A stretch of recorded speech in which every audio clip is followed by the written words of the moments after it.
கர்த்தருக்கு சோத்திரம். இன்றைய வேத வசனம் 145 சங்கீதம் 1 வசனம்.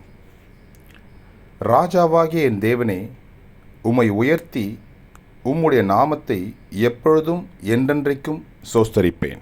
ஆமென். 145 சங்கீதம் 1 வசனம். ராஜாவாகிய என் தேவனே, உம்மை உயர்த்தி உம்முடைய நாமத்தை எப்பொழுதும் என்றென்றைக்கும் சோஸ்தரிப்பேன். ஆமென். 145 சங்கீதம் 1 வசனம்.